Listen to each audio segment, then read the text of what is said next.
ఇప్పుడు ఆ అమ్మాయిని పిలిచి కూడా మాట్లాడదాం. ఆ అమ్మాయి ఏమంటారో చూద్దాం.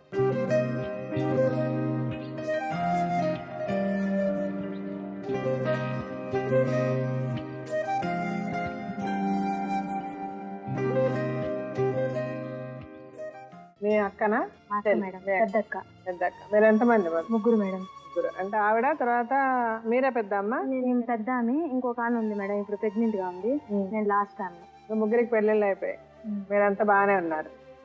ఓకే. మీ అమ్మ నాన్న ఉన్నారమ్మా? ఉన్నారు మేడం. ఏం చేస్తారు వాళ్ళు? స్కూల్ పని.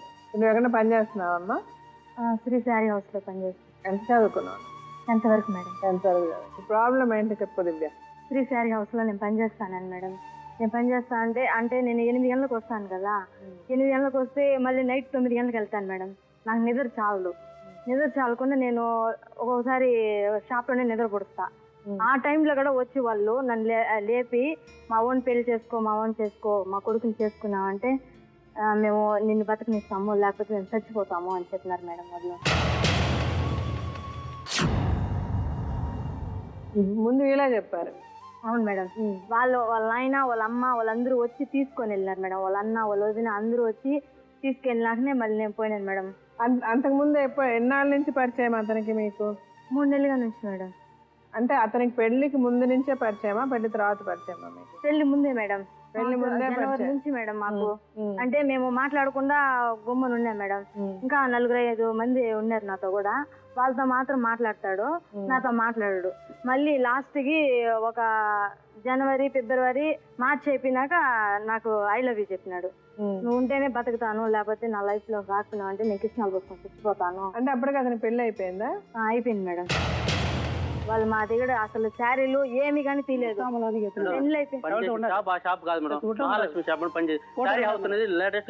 అబద్ధాలు చెప్తా అండవు. వదిలే నా లైఫ్ పూసింది.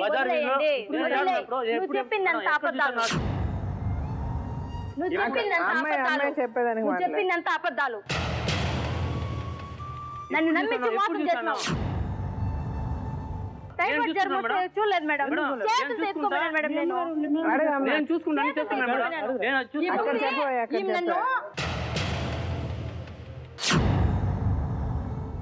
బిడ్డని చేతిలో పెట్టుకుని పడిపోయాను మేడం నేను.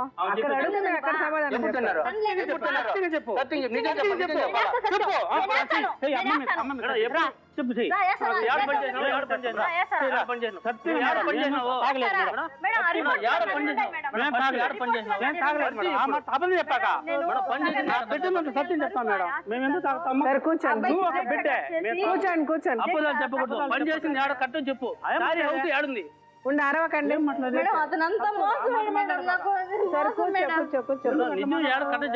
మీరు కొంచెం ఉండండి. ఎందుకంటే టెన్షన్ అవుతున్నారు అందరూ.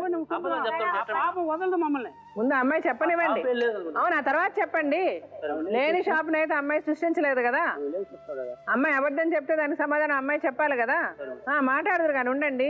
చెప్పమ్మా. అక్కడ జీతం తక్కువ ఇస్తున్నారని ఆ షాపే వీళ్ళ షాప్ ఎదురుగా ఉండేది. అవును మేడం. మహాలక్ష్మి షాప్ కాదు మేడం అది. అదే లేదా వచ్చేది లాస్ట్ మేడం. అమ్మా, అలాంటి వాళ్ళది నిజమైన ప్రేమ కాదు, అది వ్యామోహం. ఎగ్జాక్ట్లీ చిన్నత్త. నిజంగా ప్రేమించుకున్న వాళ్ళు అలా చేయరు. ఎంత మనసు విరిగిపోతే కన్న కూతుర్ని పట్టుకొని మా దృష్టిలో చచ్చిపోయా ఉంటుందా తల్లి? అది సరే అమ్మా, తన కూతురుతో తన మాట అనేటప్పుడు ఆమె మాటల్లో వ్యథా, కళ్ళల్లో బాధ గమనించావమ్మా? పెద్దబాబుకు బర్త్డే విషెస్ చెప్పు కూడా వెళ్ళాం కదా. ఊరికే ఎలా కాలిపోతుంది? మంట పెడితేనో పడితేనో తగలబడుతుంది.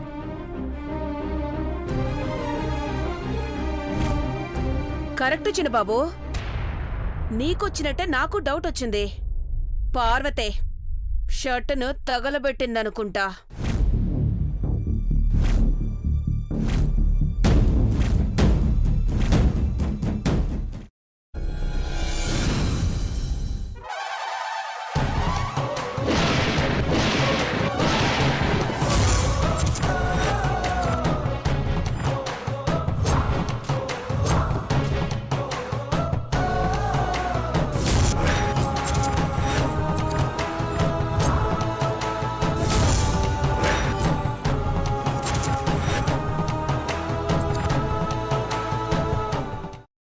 కున్న తర్వాత పొట్టు తీసేసి చాప్ చేసి పక్కన పెట్టుకోవాలి.